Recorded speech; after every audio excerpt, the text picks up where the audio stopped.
ஹெட்லாமோட on off சுவிட்ச் மற்றும் வைப்பரோட on off சுவிட்ச் இங்கே ப்ளேஸ் பண்ணியிருக்காங்க. ஹெட்லாமோட லெவல் அட்ஜஸ்ட்மெண்ட் சுவிட்சும் டேஷ்போர்டில் ப்ளேஸ் பண்ணிக்கிறத நம்ம பார்க்க முடியும். 2 ஸ்பீக்கரோட ப்ரொவிஷன் டேஷ்போர்டில் ப்ளேஸ் பண்ணியிருக்காங்க. Fully hard plastic dashboard design தான் இந்த ஈகோவுக்கு கொடுத்துருக்குறாங்க. டேஷ்போர்டோட கன்சோலுக்கு மட்டும் சாண்ட்விச் கலர்டு டிசைன் பேட்டர்ன் கொடுத்துருக்கிறத நம்ம இங்கே பார்க்க முடியும். 2 4-வே அட்ஜஸ்டபிள் ஏசி வெண்ட் டேஷ்போர்டோட சென்டரில் ப்ளேஸ் பண்ணியிருக்காங்க. அசான் லேம்போட பட்டனும் இந்த டேஷ்போர்டு மேலேயே கொடுத்துருக்குறாங்க. Fully manual adjustable AC system தான் இந்த ஈகோவுக்கு கொடுத்துருக்குறாங்க. ஏசியோட ஃப்ளோ மோட் சேஞ்ச் பண்ணுற சுவிட்ச் இங்கே கொடுத்துருக்குறாங்க. ஃபேன் அட்ஜஸ்டபிள் சுவிட்சும் இங்கே அவைலபிளாக இருக்குது. டெம்பரேச்சர் அட்ஜஸ்ட் பண்ணுற சுவிட்சும் இங்கே கொடுத்துருக்குறாங்க.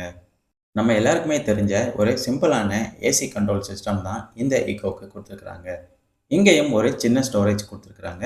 வேலட் இல்லைனா பர்ஸ் வைக்கிற மாதிரி ஒரு ஸ்டோரேஜ் அவைலபிளாக இருக்குது.